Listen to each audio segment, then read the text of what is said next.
Bueno, bienvenidos a todos en vista de las dificultades técnicas. Les voy a grabar la clase que iba a darle sincrónico el día de hoy. Respecto a la primera clase, lo que vamos a hacer es ver algunos conceptos que seguramente vieron en algunas otras materias. Todavía no tuvieron metodología, pero seguro en pensamiento científico, en alguna materia previa o capaz de la escuela, los han visto, que es el método científico y los pasos de la investigación. El concepto de estadística, la utilidad y aplicación en salud y conceptos de población y muestra que ustedes ya vieron en estadística.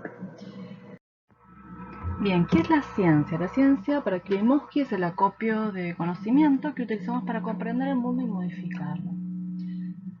Para otro autor muy conocido, que es Bunge, la ciencia es un conjunto formado por un sistema de ideas y una actividad productora de nuevas ideas. Ese sistema de ideas se denomina conocimiento científico. Y aquella actividad que nos permite producir nuevas ideas, modificarlas, acrecentar el conocimiento científico, es la actividad de la investigación científica. Dentro de lo que uno tiene de conocimientos, se puede diferenciar el conocimiento común y el conocimiento científico. El conocimiento común es predominantemente subjetivo, está enfocado a responder a cómo resolver cuestiones, es de carácter más bien práctico, es inexacto, es válido para algunos, no para todos. Muchas veces se basa en la fe y en la confianza. Se adquiere por azar, por experiencia, por la vida, por las exposiciones que uno haya tenido en su vida y utiliza un lenguaje cotidiano o coloquial. En contraposición, el conocimiento científico debería ser predominantemente objetivo, o a eso se aspira. Responde a cómo resolver problemas. Muchas de las ideas se generan, se planifican en función de cómo resolver algún problema, pero también busca identificar el porqué.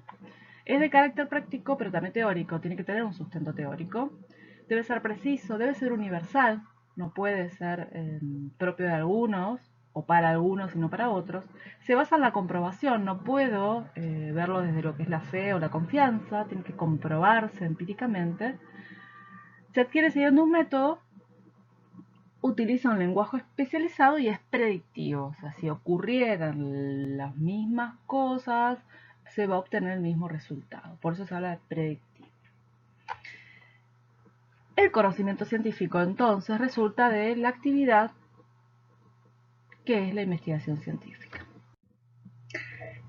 El método científico es el conjunto de normas, reglas, tácticas, como lo quieran llamar, que son más eficaces o eficientes para llevar a cabo una investigación científica.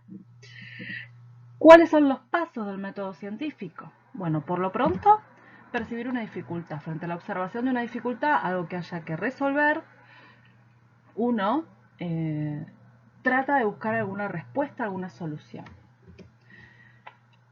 En ese segundo paso, identifica y la define la dificultad. La debo conocer en profundidad, la debo poder definir. Es algo que después uno va a ver que en metodología van a hablar de la definición del problema de investigación. A continuación, uno debería pensar alguna propuesta para responder a ese problema. Y en esa línea uno puede esbozar lo que se llama hipótesis, que es una posible respuesta a ese problema. Obviamente, dijimos antes que el conocimiento científico se basa en la comprobación, en la verificación. Yo debería recolectar datos según algún diseño establecido, con algún tipo de análisis estadístico, con alguna interpretación de esos datos, que me permita contrastar la hipótesis. La puedo comprobar, la puedo no comprobar, pero el contraste de hipótesis lo tengo que hacer con alguna verificación empírica.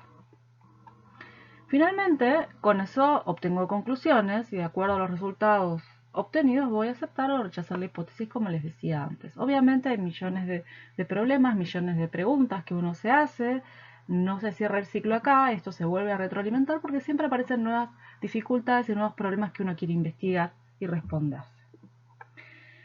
El método científico no señala el camino de los hallazgos científicos. No te dice estos hallazgos son importantes, estos son relevantes, aquellos son menos relevantes, sino que lo que hace el método científico es respaldar esa generación de nuevas ideas. Como dijimos antes, la investigación científica es lo que genera nuevas ideas en investigación. Es una actividad que debe ser sistemática, controlada, empírica, crítica, de proposiciones hipotéticas sobre presumidas relaciones entre fenómenos naturales. Parecen muchas palabras difíciles, pero fíjense que no es otra cosa que lo que vinimos hablando en las diapos anteriores, ¿sí? Tiene que haber un orden, tiene que estar controlado, tiene que haber una contrastación empírica en la recolección de datos, ¿sí? A partir de la recolección de datos, tiene que ser crítica. Entonces,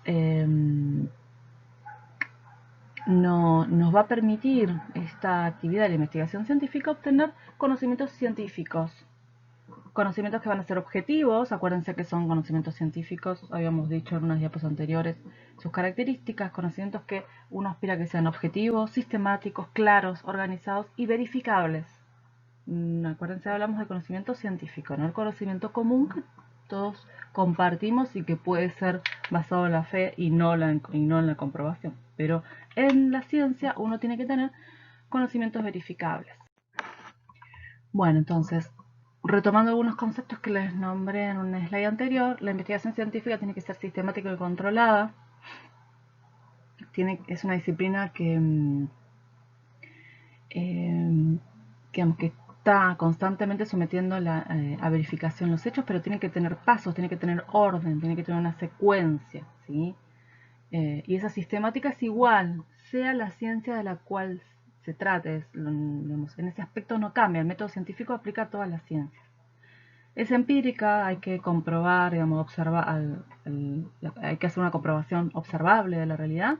Y crítica, constantemente uno trata de juzgar, pero de manera objetiva, y trata de limpiar de todos los juicios de valor y subjetivos que pueda tener frente a algunos resultados.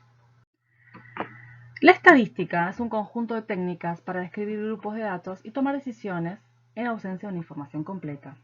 Entonces, la estadística, ustedes esto lo vieron en la materia anterior seguramente, me brinda herramientas, son herramientas que son complementarias y fundamentales para la investigación científica, porque me permite describir, resumir los datos, hacer inferencias, esto lo vamos a ver más en esta materia, y tomar decisiones. Y acá fíjense que hay un final de frase, dice en ausencia de una información completa, porque apunta a que en general, digo, y para esto también nos sirve la estadística, podemos hacer inferencias sobre poblaciones a partir de una muestra. Ustedes lo vieron en la materia estadística. Yo les recordé que las primeras clases tienen que ver mucho con repaso de lo que vieron en estadística. Bueno, si recuerdan, cuando uno trabaja en investigación, la mayor parte de las veces uno trata de trabajar con muestras por algunas cuestiones. Y en ese aspecto, después, a partir de una muestra, en función de cómo se sacó esa muestra, eso depende un poco, puede sacar conclusiones sobre la población general. Por eso habla de que no tenemos la información completa, no tengo los datos de todas las unidades de análisis de esa población, sino de una porción que es la muestra. La estadística es una ciencia que me da algunos principios y procedimientos matemáticos para poder obtener y resumir información, y con esa información tomar decisiones. Entonces, su objetivo es obtener información a partir de los datos u observaciones que yo hago sobre esas unidades de análisis seleccionadas. Y obviamente trabaja con números, cálculos, tablas, gráficos, porcentajes, no sé. Algunas herramientas analíticas más complejas. La bioestadística, que es el nombre de esta materia, es una disciplina que se encarga del desarrollo y de la aplicación de métodos estadísticos, pero está concretamente abocada a resolver problemas vinculados con las ciencias de la vida, ¿sí? Medicina, salud pública, biología. De ahí el nombre bioestadística, ¿sí? Bien, hagamos como un paralelo entre lo que es el método científico y es la estadística. Y esto también lo van a ver que dentro de los ejercicios que tienen la guía de ejercicios, hay uno de esos ejercicios que le habla de los pasos del método científico y que los trataron de ubicar en los papers que les había propuesto. Entonces, la idea es tratar de identificar esos pasos del método científico en el paper.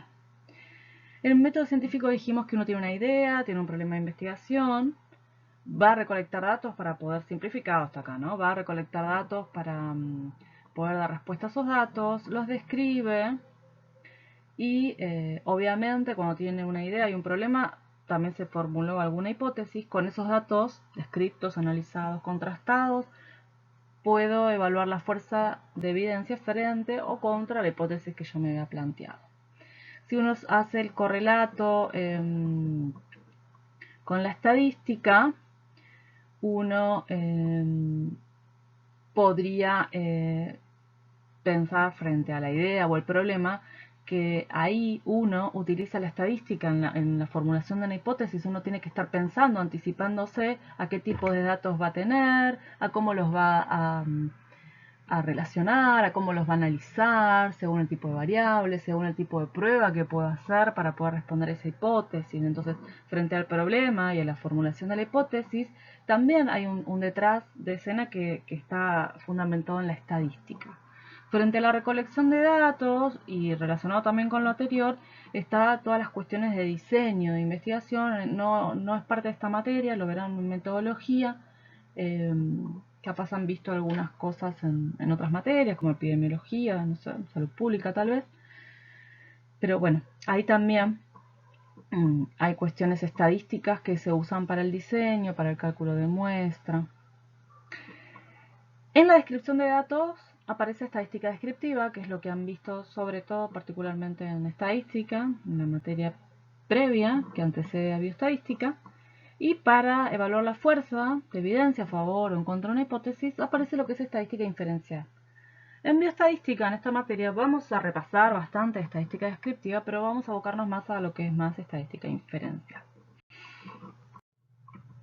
¿Qué es un artículo científico? Esto se los agregué en la presentación porque también en los ejercicios los había hecho enfrentarse a, bueno, les propongo enfrentarse a algunos artículos, verlos, analizarlos un poco. Ustedes en el grado tal vez no estén tan acostumbrados a leer publicaciones científicas, pero es digamos, la información más actualizada, más vigente, están los papers. Los libros tienen información más de base, más general, pero la verdad es que en el mundo científico los avances cada vez son más rápidos y uno tiene que estar acostumbrado a leer publicaciones científicas. Por eso les había propuesto en la ejercitación ya ver esto.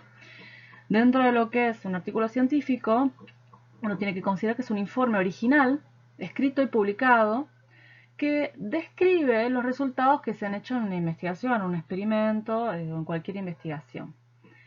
Este artículo da cuenta de esos nuevos conocimientos o experiencias a partir de esa investigación.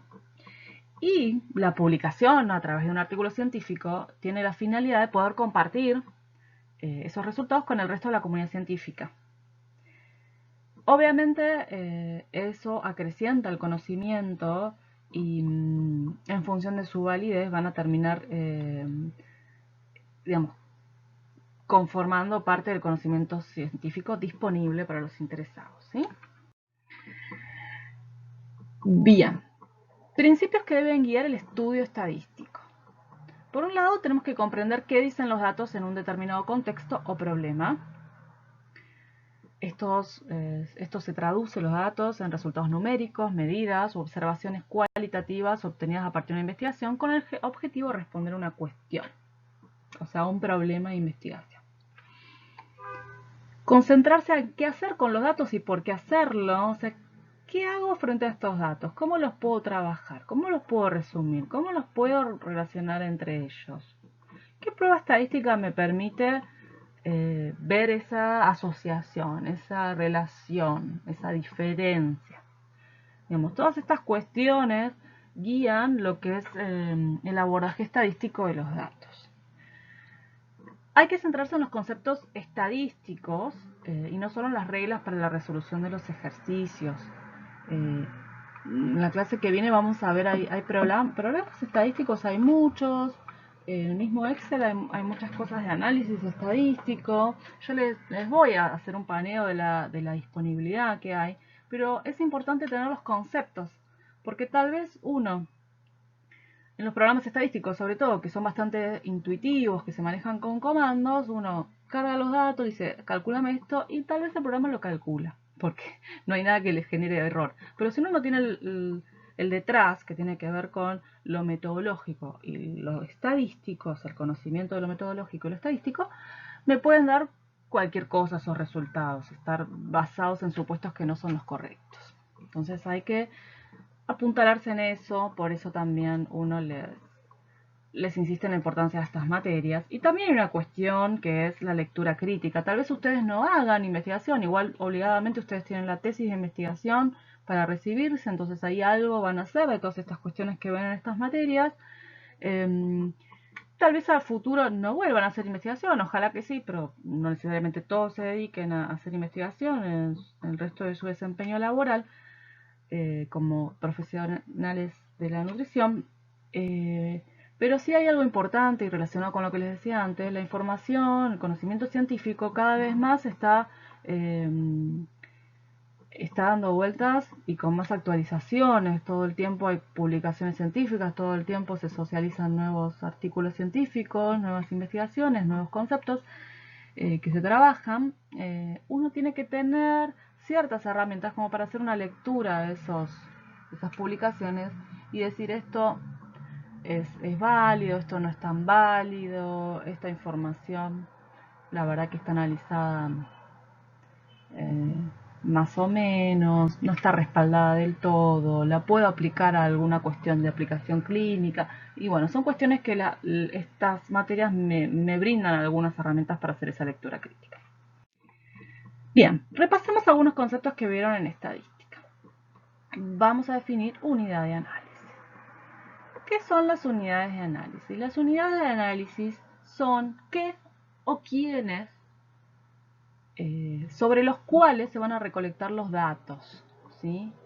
Sobre qué o quiénes van a ser medidos para recolectar los datos.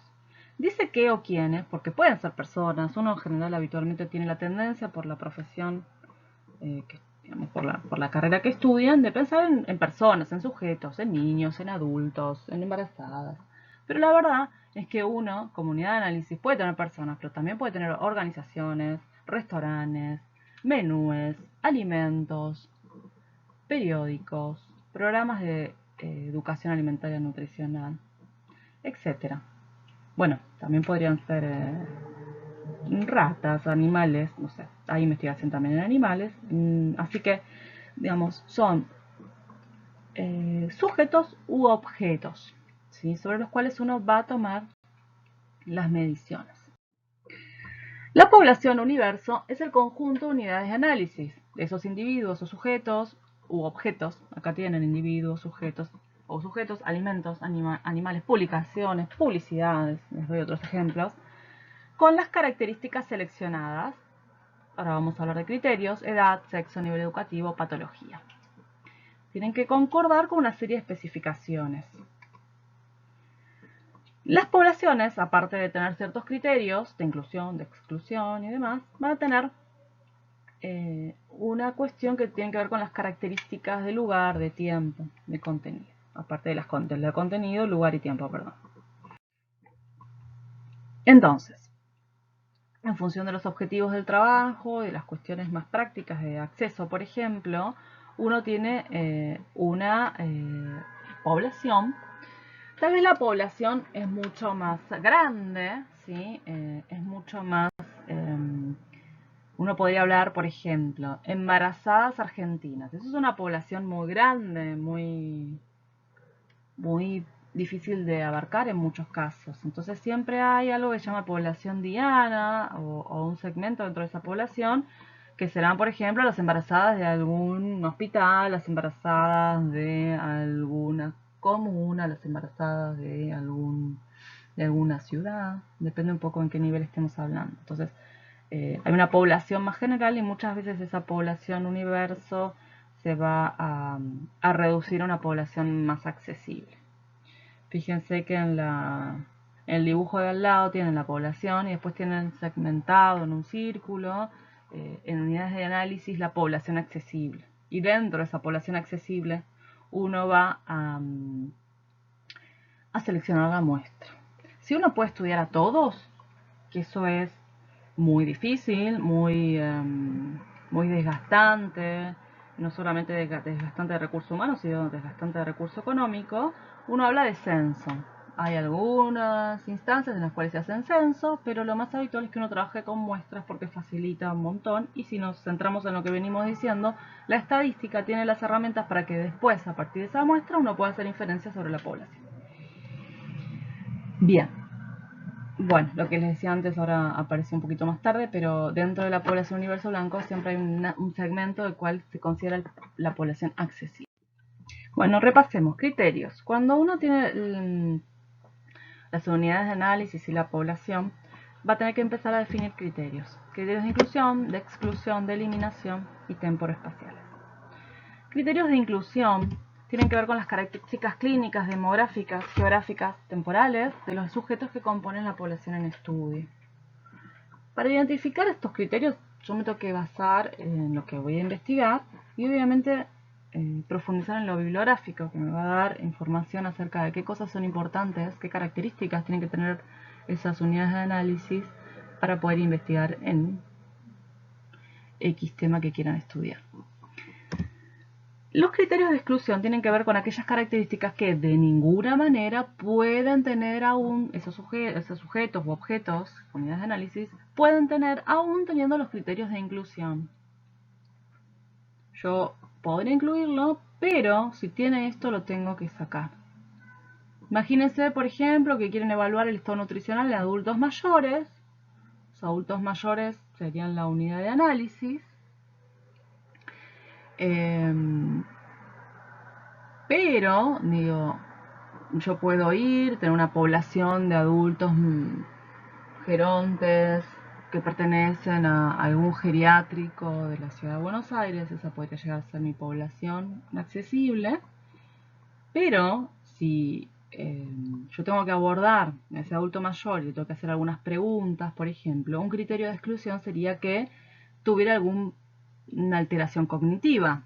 Digo, es un adulto mayor, reunirá las características que están en los criterios de inclusión, pero si tiene alguna alteración cognitiva, seguramente no va a poder responder el cuestionario, la evaluación que yo le haga. Entonces eso sería una exclusión. Otro de los criterios es el criterio de eliminación. Y con respecto al criterio de eliminación, ahí estamos hablando de características que al presentarse en el sujeto, que ya fue incluido, obligan a que uno prescinda de él. Esto se da sobre todo en los estudios más longitudinales. Insisto, ustedes no vieron todavía diseño seguramente en profundidad, pero muchas veces uno hace estudios que son de seguimiento, donde uno sigue a algunas personas, por ejemplo. Entonces a veces, si uno lo incluye al sujeto y le hice alguna evaluación y después lo tengo que volver a evaluar, lo tengo que volver a ver, si el sujeto no vuelve, lo tengo que eliminar del análisis porque no voy a tener las mediciones. Yo lo cito y le digo, mira, en un mes volvé y te evalúo de nuevo. Imagínense que estoy haciendo una investigación que quiero ver el efecto de algún plan alimentario y actividad física en un grupo de personas que tienen exceso de peso. Entonces, los mido al principio, les doy las indicaciones sobre la alimentación y sobre la actividad física, con algunas cuestiones metodológicas que después verán en otras materias. Bueno, la idea es volver a verlos porque quiero ver ese efecto. Si esa persona no vuelve, estuvo incluido al principio, pero después lo voy a tener que eliminar. O si le pido que me traiga un registro de 7 días y cuando vuelve a la consulta no hizo el registro, lo voy a tener que eliminar. Entonces, eliminación es diferente a exclusión. Porque eliminación es sujetos que podrían haber estado incluidos o objetos que podrían haber estado incluidos que después de haber estado incluidos, uno los eliminó. Y después las cuestiones temporoespaciales, lugar y de persona. De lugar y de tiempo. Persona ya está definido. De lugar y de tiempo. Bien, vamos a ver algunos ejemplos. Acá la idea de la clase era tener un feedback con ustedes en el sincrónico. No lo voy a tener, pero lo que pensaba es que lo pueden responder en el foro general. Acá tienen un trabajo de investigación donde ven la psicopatología en el paciente obeso. Acá tienen los datos de la publicación por si les interesa verlo. Y el objetivo es relacionar la psicopatología y la obesidad, dando prioridad a los puntos de vista emocional y de comportamiento como focos para descomponer al grupo de obesos en perfiles emocional-conductuales que requerirían tratamientos diferenciales. Bueno, mucho, muy entreverado capaz el objetivo, pero bueno, es el trabajo de investigación. La pregunta igual es sencillita, es ¿cuál de los siguientes no es un criterio de inclusión? Y lo que tienen a continuación es una serie de opciones. En la A tienen un índice de masa corporal de 30 o más. En el punto B tienen 18 años o más en relación a la edad. Y el C es no tener capacidad de lectoescritura básica para leer. Entonces, la pregunta es cuál de los siguientes no es un criterio de inclusión y en ese caso, ¿qué sería? ¿Sí? Piénsenlo, ya que tienen la presentación grabada, lo pueden ver, lo pueden repensar y tal vez por el foro podemos intercambiar un poco. Esto es cortito por el foro general, lo podemos hacer. Bien, otro ejemplo, calidad de vida en pacientes con insuficiencia renal crónica en hemodiálisis. El objetivo fue evaluar la calidad de vida de los pacientes con enfermedad renal crónica en hemodiálisis, así como caracterizarlos, identificar los factores que afectan e influyen en la misma. De nuevo, ¿cuál de los siguientes no es un criterio de inclusión? Portadores de IRC es insuficiencia renal crónica, ser mayores de 18 años, pertenecer a ambos sexos, y finalmente el punto D, portadores de trastornos mentales. Entonces, de nuevo, ¿cuál de los siguientes considera que no es un criterio de inclusión? Y en tal caso, ¿qué sería? ¿Qué piensan que sería? Otro ejemplo, inseguridad alimentaria en adultos mayores en 15 comunas de Gran Santiago, un tema pendiente. El objetivo fue determinar la prevalencia de inseguridad alimentaria y su relación con factores sociodemográficos, económicos y nutricionales en adultos mayores residentes en comunas del nivel socioeconómico medio bajo y bajo del Gran Santiago. Y de nuevo, tienen 4 opciones: tener entre 65 y 74 años, estar inscrito en el establecimiento de salud de la comuna y o pertenecer a un club del adulto mayor, funcionalidad física y cognitiva anormal, o sea, tener funcionalidad física y cognitiva anormal, ausencia de enfermedades no controladas que alteren la alimentación. ¿Cuál crees que es? ¿Cuál crees que no es un criterio de inclusión? Y en caso de no ser un criterio de inclusión, ¿qué sería? ¿No? ¿Puedo ver que es otro criterio o no? No sé, se los pregunto.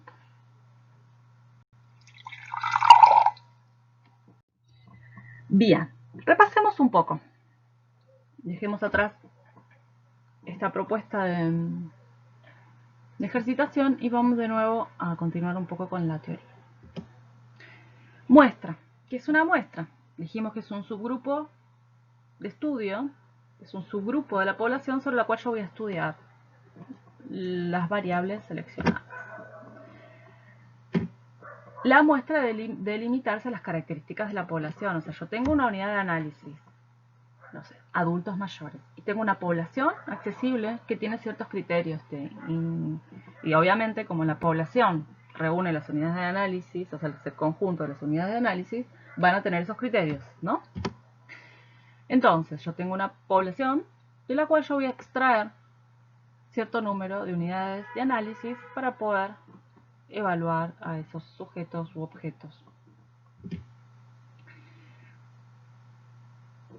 En, digamos, la aspiración de hacer una muestra, el objetivo fundamental es tratar de extraer conclusiones válidas para la población de la cual se obtuvo esa muestra, hacer inferencia de los valores poblacionales a partir de la muestra obtenida. La inferencia de los valores poblacionales a partir de la muestra obtenida no es otra cosa que esto: a partir de la muestra sacar conclusiones sobre la población. Esto igualmente vamos a ver, seguramente lo vieron en estadística también, que depende de la muestra. Si yo tengo una muestra probabilística, sí, después voy a poder sacar o hacer inferencias sobre la población. Si tengo una muestra no probabilística, esto no es adecuado, no se puede hacer. Lo cual no invalida la investigación, ¿no? Pero las conclusiones no se van a poder hacer sobre la población de donde salió la muestra. Entonces, tipo de muestra, tengo muestras probabilísticas o muestreo aleatorio. Todos los elementos, todas las unidades de análisis de la población tienen cierta probabilidad de ser escogidos. En este tipo de muestreo, yo puedo medir el tamaño del error en las predicciones y por ende puedo hacer inferencia y tratar de concluir acerca de los resultados en la población a partir de los resultados en la muestra. La muestra no probabilística, o a veces la llaman muestras dirigidas, depende de los autores, ahí los elementos ya no dependen de la probabilidad, tienen que ver con otras características de la investigación o del que lleva adelante la muestra, y por ende, lo cierto es que uno no podría hacer conclusiones sobre la población. Bien, les recuerdo lo que les acabo de decir, las muestras dirigidas, no probabilísticas o seleccionadas con cierta dirección son subjetivas, tienden a estar sesgadas, se acepta el uso, no invalida la investigación, lo que les decía antes, pero hay que tener cuidado con las conclusiones. Uno con eso no puede concluir sobre la población. Con un muestreo probabilístico, uno sí puede hacer inferencia a la población de donde salió esa muestra. El tamaño de la muestra tiene que ver con la exactitud de los resultados que se obtendrán. Cuanto más representativa es el método elegido en la selección de las unidades de análisis, más válidos serán los estadísticos y resultados obtenidos en la muestra con la intención de extrapolar o hacer inferencia al total de la población. Extrapolar o hacer inferencia. Hay muchas fórmulas, en general las fórmulas incluyen el tamaño del universo y el n muestral para que se minimice el error en la inferencia de los resultados.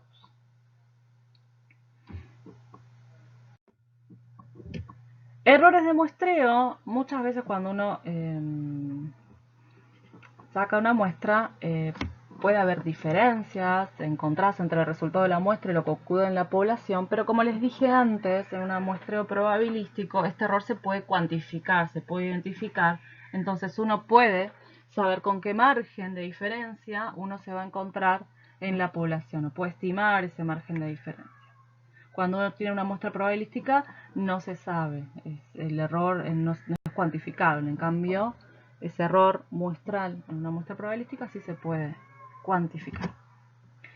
Bien. Dentro de los errores, y esto creo que también han visto algo en estadística, un error es un resultado equivocado y a veces esos errores pueden ser al azar, como hablábamos antes, en un muestreo probabilístico puede haber divergencias con respecto a la población, pero esos errores son debidos al azar, son azarosos. Cuando hay un error sistemático o sesgo, que suele deberse a la planificación en alguna instancia de la investigación, uno habla de error evitable. Uno debería planificar bien las investigaciones para evitar los sesgos, ¿sí?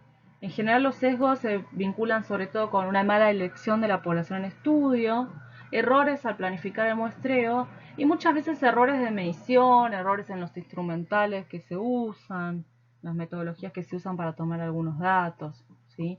Entonces, digamos, el error por azar, el error aleatorio, uno no lo puede controlar, lo puede calcular, no lo puede controlar, en algunos casos, digamos, aumentando el tamaño muestral puede ser una estrategia, pero el error sistemático o sesgo sí es algo que uno debería refinar, todo lo que tiene que ver con la definición de la población, las técnicas de muestreo, la elección de las variables, la forma en la cual se van a tomar esas variables, porque un diseño correcto hace que esos sesgos sean disminuidos.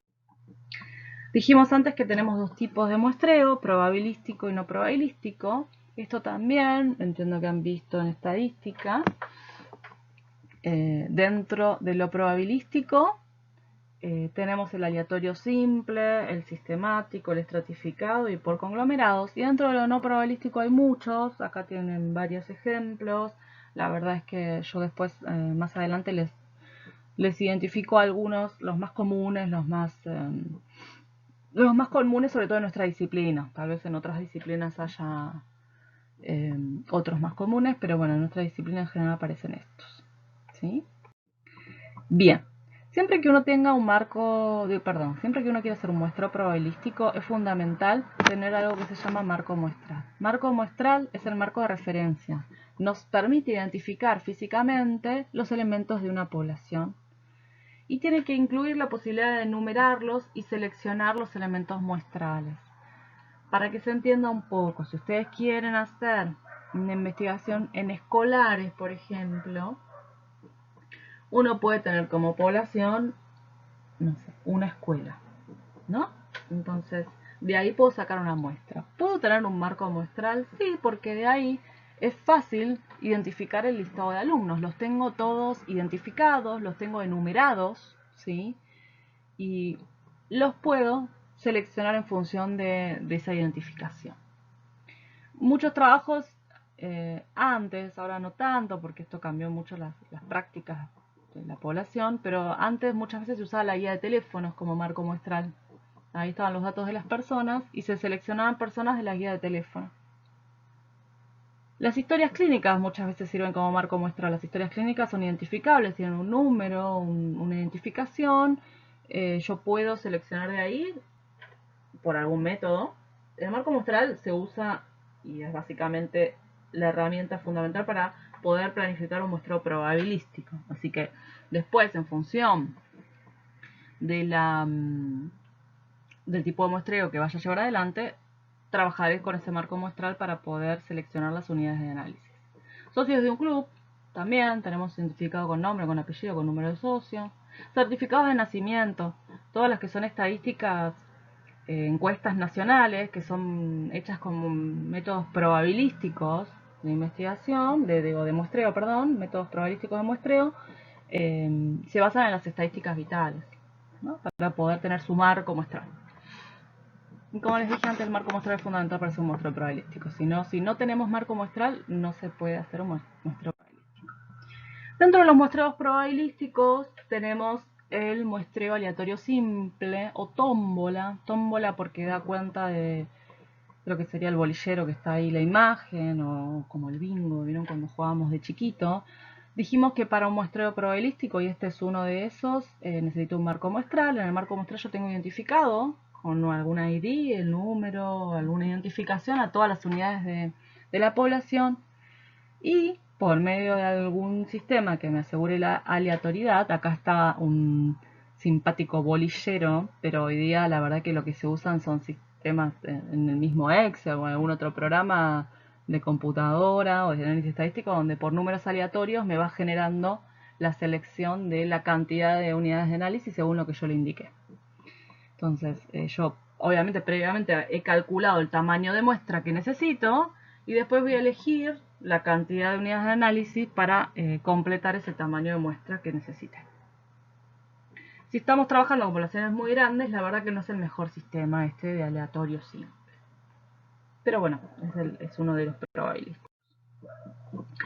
En el muestreo sistemático hay una forma de extracción, o sea, también es un muestreo probabilístico, voy a necesitar un marco muestral, pero la selección de las unidades de análisis van a ser a partir de una regla sistematizadora. Se crea alguna regla previamente y luego con esa regla, sencillamente cada X cantidad fija de elementos se extrae un elemento.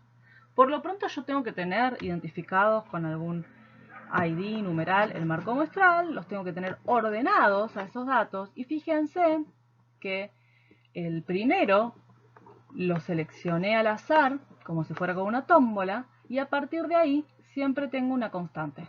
Fíjense que entre cada una de las unidades que se seleccionaron, que están en rosita, en el medio siempre hay una constante que son 4 individuos. O sea, cada 4, o sea, este que seleccioné más 4, ahí aparece la unidad de análisis que voy a seleccionar. Y de nuevo, seleccionaré tantas unidades como he calculado en el tamaño muestral que necesito.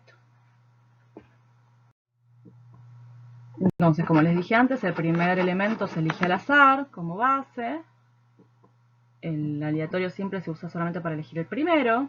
Y partiendo de esa primera unidad muestral, se aplica la constante para obtener los demás elementos. A partir de ahí se selecciona entonces I más el primero, que es I, el primero seleccionado, la primera unidad muestral seleccionada, I más K, I más 2K, I más 3K, I más N menos 1K.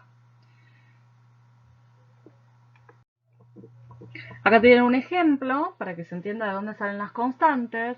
Se quiere tomar una muestra de un tamaño de 30 de un archivo que contiene 1000 historias clínicas. ¿Cómo saco la constante? Fíjense, yo tengo una población accesible que está traducida en un marco muestral en historias clínicas de 1000 y quiero sacar una muestra, n pequeña, de 30. Lo que voy a dividir es la población, 1000, dividido 30, que es la muestra, y me da aproximadamente 33. Entonces yo tengo I que va de 1 a 1000 y mi constante es 33. El primer elemento lo voy a sortear y me dice, bueno, agarra la historia clínica número 3. De ahí en más ya no voy a recurrir a mi tómbola, lo que voy a recurrir es a esa constante. Entonces tengo ordenaditas las historias clínicas de 1 a 1000 y la primera con la que voy a arrancar, la que va a incluir en mi muestra de 30, es la historia clínica número 3. Después voy a hacer, ahí me estoy fijando que me quedó mal el simbolito, pero es la número 3 más 33, que es 1 por K. La otra que es 3 más 2 por K. Por K, no más. ¿Está bien? Y así, hasta que complete las 30 historias clínicas. El muestreo estratificado lo que hace es tratar de representar distintos segmentos de una población. Cuando uno tiene una población con distintos componentes, distintos segmentos, distintos subgrupos y quiere que esos subgrupos estén representados de forma similar a la población de origen, en la muestra deberíamos hacer un muestreo estratificado.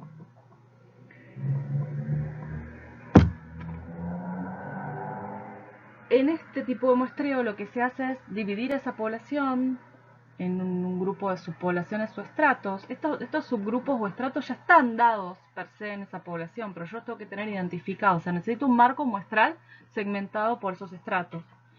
Y la idea es que después, por algún método de muestreo simple, puede llegar a ser seleccionar sujetos de cada estrato. La idea es que después queden representados en la muestra cada uno de esos estratos. En este ejemplo, ustedes tienen una población de estudiantes universitarios. Fíjense que tienen población con distintos colorcitos y después tienen al lado, a la derecha, distintos cuadrados con distintas carreras. Dentro de esa población de universitarios, o sea, la unidad de análisis son universitarios y la población son el conjunto de universitarios. Tengo estudiantes de ingeniería, universitarios de ingeniería, de medicina, de letras, de física. Yo quiero que todos esos estratos que tienen que ver con la carrera estén representados en la muestra. Para asegurarme esto, lo primero que tengo que hacer es que mi marco muestral esté segmentado en cada uno de esos estratos que quiero representar luego.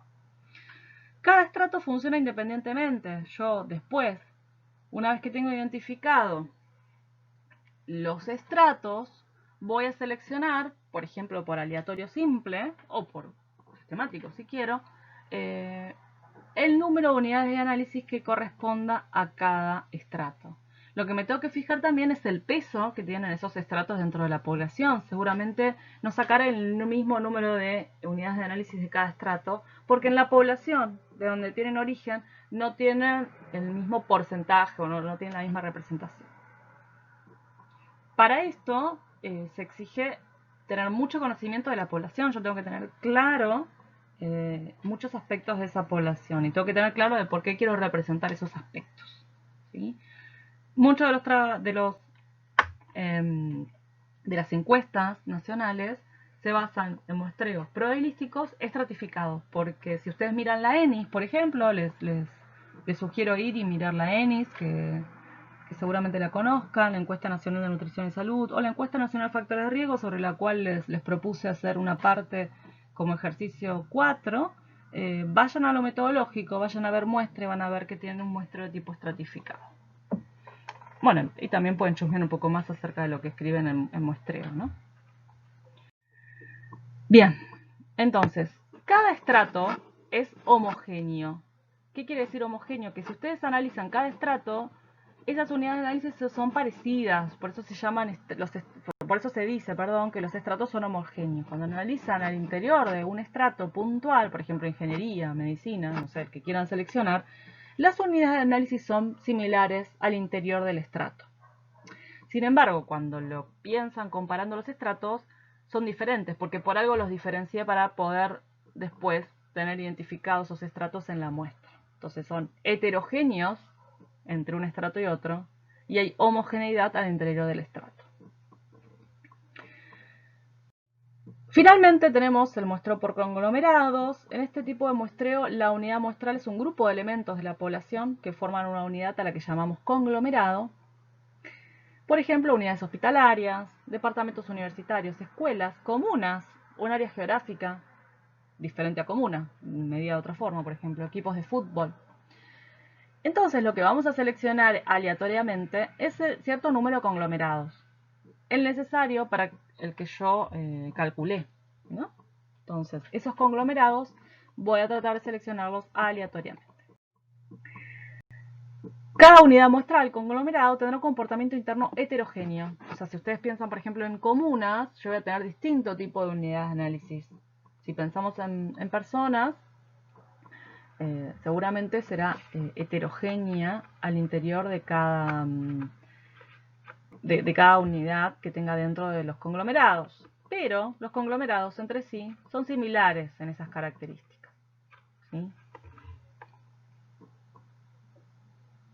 Por ejemplo, si yo quiero estudiar facultades universitarias o universidades, digamos, dentro de una universidad hay mucha heterogeneidad, hay distintas unidades de análisis. Podré tener docentes, alumnos, personal administrativo y demás. Ahora, entre una universidad y otra seguramente son bastante parecidas. Por esto de decir que las unidades muestrales, considerando conglomerados, tienen un comportamiento interno heterogéneo, pero uno presume que entre un conglomerado y otro hay bastante similitud. Bien, entonces yo lo que tengo que tener es el listado, el marco muestral de esos lugares o conglomerados que voy a investigar. Se sortea o se identifican un número determinado, se seleccionan al azar al interior de cada conglomerado las unidades que voy a querer representar. Acá tienen un ejemplo para que piensen acerca del tipo de muestreo. En este ejemplo es el mismo trabajo que les traje algunos slides anterior para hablar de criterios, de inseguridad alimentaria en adultos mayores en 15 comunas de Gran Santiago, un tema pendiente, donde buscaron determinar la prevalencia de inseguridad alimentaria y su relación con factores sociodemográficos, económicos y nutricionales en adultos mayores residentes en comunas del nivel socioeconómico medio, bajo y bajo del Gran Santiago. Acá tienen extractado algunas cuestiones donde se describía en la parte de materiales y métodos cuestiones relacionadas con el muestreo.